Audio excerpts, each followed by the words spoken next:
10월 26일 살아계신 하나님의 말씀 열왕기하 20장 1절부터 7절 말씀으로 눈물의 기도라는 제의 말씀 드립니다. 힘들고 난해한 인생 고비를 거치면서 울부짖고 눈물을 흘렸던 그런 날이 많으시지요. 순탄한 인생 항해를 하는 사람은 없습니다. 이사야 48장 10절에 보라 내가 너를 연단하였으나 은처럼 하지 아니하고 너를 고난의 풀무불에서 택하였노라 말씀합니다. 풀무불 같은 고난의 연속의 인생살이 중에 얼마나 많은 눈물을 흘리고 울부짖었을지는 그건 자신만이 아는 일이지요. 그래서 애곡하고 애통할 때 그만한 이유가 있는 겁니다.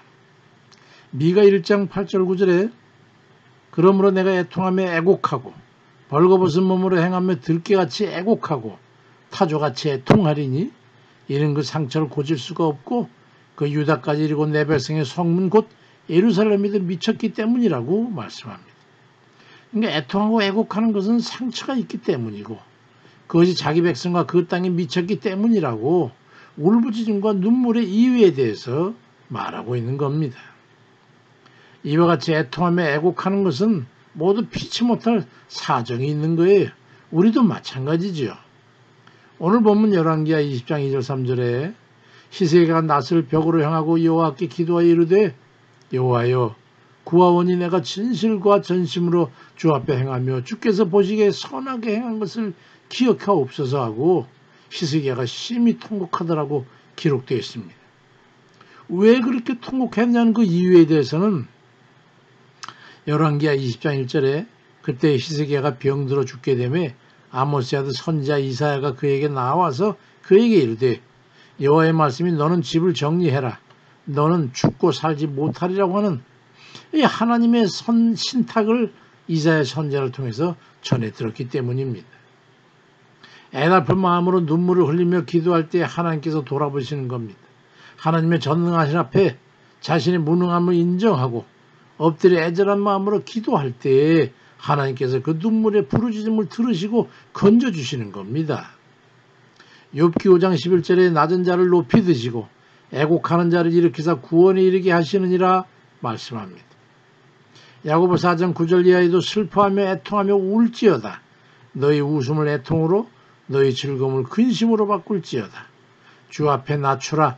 그리하면 주께서 너희를 높이시리라고 말씀합니다. 눈물의 화학 성분은 원인에 따라 다르게 나타난다고 합니다. 물론 90%, 98% 이상이 다 수분이지만 그 2%에 있어서 회개하고 울부짖을 때 검출되는 눈물과 상대방을 저주하며 고통과 괴로움을 참지 못해 흘리는 그 눈물과는 알부민의 농도에서 엄청난 차이를 보인다는 거예요. 한국인간과학원의 김모 원장, 전에 그 전주교대 교수였던 분이 밝힌 겁니다. 영혼의 고통을 통해서 흘리는 눈물은 일반적인 슬픔이나 괴로움 때문에 흘리는 눈물과는 다르다는 거예요. 영혼의 고통의 결정체인 그 눈물을 하나님께서 보시고 그 간구를 들으시는 겁니다. 시편 39편 12절에도 여호와여 나의 기도를 들으시며 나의 부르짖음에 귀를 기울이옵소서. 내가 눈물을 흘릴 때에 잠잠하지 마옵소서. 그렇게 간구하고 있습니다. 눈물의 기도는 하나님의 보좌를 움직이는 능력이 있습니다. 히스기야 왕의 애통하며 애곡하는 그 면벽 기도는 하나님의 신탁을 전한 이사야 선지자가 왕궁 중간도 나가기 전에 하나님을 움직였습니다. 열왕기하 20장 4절 6절에 이사야가 성읍 가운데까지도 이르기 전에 여호와의 말씀이 그에게 임하여 이르시되 너는 돌아가서 히스기야에게 이르기를 하나님 여호와의 말씀이 내가 네 기도를 들었고 네 눈물을 보았노라. 내가 너를 낫게 하리니 네가 3일 만에 여호와의 성전에 올라가겠고 내가 네 날에 15년을 더할 것이며 내가 너와 이 성읍 아수르 왕의 손에서 구원하고 내가 나를 위하여 내 종 다윗을 위함으로 이 성을 보호하리라고 말씀하십니다.